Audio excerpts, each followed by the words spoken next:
بسم اللہ الرحمن الرحیم۔ ناظرین اکرام، پوڈ کاسٹ اسٹوڈیو سے جنید انصاری آپ کی خدمت میں حاضر ہے۔ دو معزز مہمان ہستیاں میرے ساتھ موجود ہیں۔ خان آف منگ، فاتح کشمیر، فاتح میرپور، ان کی صاحبزادی محترمہ خولا خان تعارف کی محتاج نہیں۔ سردار نبیلہ ارشاد خان ایڈوکیٹ صاحبہ، قانون کی دنیا میں، سیاست کی دنیا میں، سماجی خدمت کی دنیا میں آپ بھی جانی پہچانی شخصیت ہیں۔ خولا خان صاحبہ، آپ کے ابا نے کشمیر آزاد کرایا تھا، تو اب آپ کیا کر رہی ہیں؟ میں بھی کوشش کر رہی ہوں کہ ان کی لیگیسی کو آگے لے کے جاؤں، کچھ نہ کچھ بولتی رہوں جو میں بول سکتی ہوں۔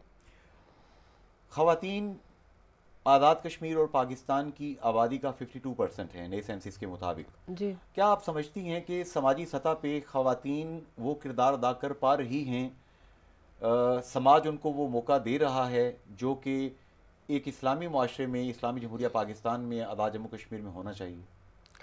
دیکھیں، اگر آپ انصاری صاحب اوور آل بات کریں، پاکستان کی بات کریں، تو یہاں تو خواتین ماشاءاللہ ظاہر ہے بہت آگے تک جا چکی ہیں۔ فائٹر پائلٹ ہیں، فائٹر پائلٹ ہیں۔ ابھی آپ نے دیکھا ہوگا ریسنٹلی جو ہوا، جنرل نگار، بالکل جنرل نگار کو سرجن دیکھیں۔ General of Pakistan.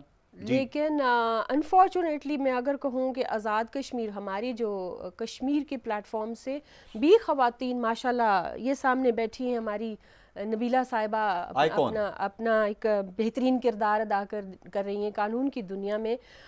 میں پولیٹیکل گراؤنڈ پہ یا قانون سوشل کی دنیا کی ہم بات کرتے جی ہیں، بالکل، لیکن کشمیر میں کمی ہے۔ لیکن اس طرح سے میں سمجھ رہی ہوں کہ انکریج نہیں کیا جا رہا، جتنی پوٹینشیل وہ ہیں، جتنی ان میں ٹیلنٹ ہے، جتنی پوٹینسی، اس لحاظ سے ہمیں اس طرح سے پلیٹ فارم نہیں مل سکا۔ کیوں سردار نبیلہ ارشاد خان صاحبہ یہ جو بات کہی انہوں نے، آپ تو چونکہ قانون کی دنیا، آپ تو ظاہر ہے کہ بائی بک چلتی ہیں، ایسا کیوں ہے کشمیر میں یہ مواقع کیوں نہیں دیے جاتے؟ دیکھیں، کشمیر ہے یا پاکستان ہے یا سب کانٹیننٹ کا جو یہ ریجن ہے ہمارا، اس میں میریٹوکریسی کا فقدان ہے۔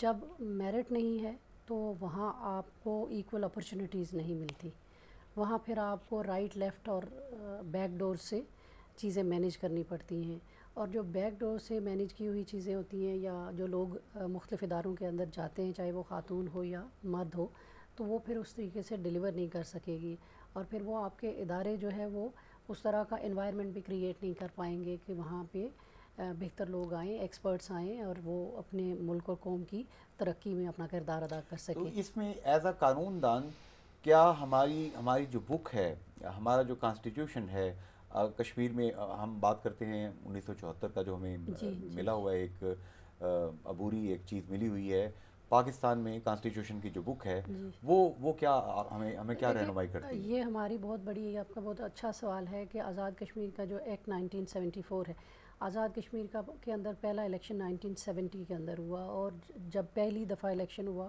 First time right to vote دیا گیا، تو خواتین اور مردوں کو ایکول رائٹ دیا گیا کہ آپ ایکول ووٹ کا رائٹ استعمال کر سکتے ہیں۔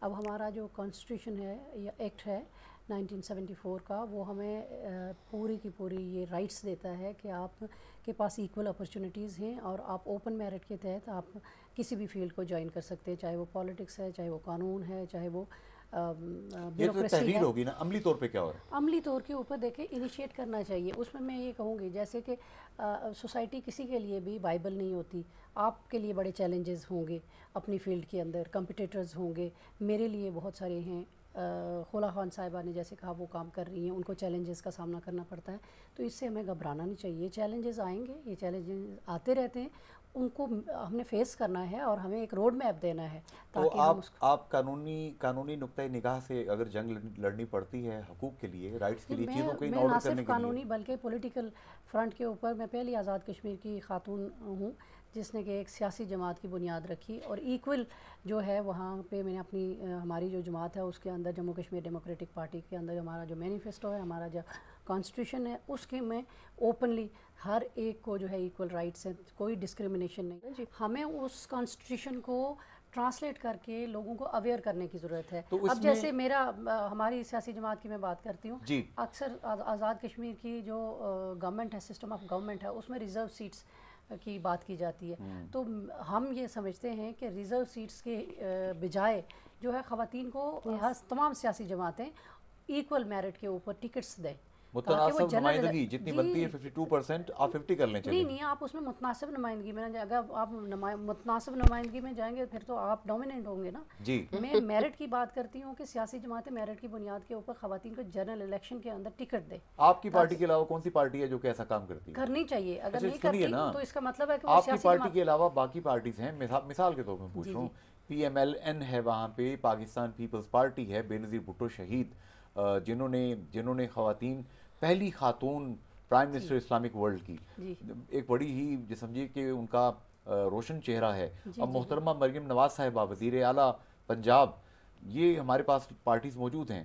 تو آپ کیا سمجھتی ہیں کہ ان لوگوں کو اگر آپ تھوڑا سا گائیڈ کریں تو شاید بہتری آ سکے؟ تھوڑی بالکل آنی چاہیے نا. اب ہمارے نوجوان ہیں، خواتینیں پڑھی لکھی ہیں، انہیں خود اس بات کو سمجھنا چاہیے.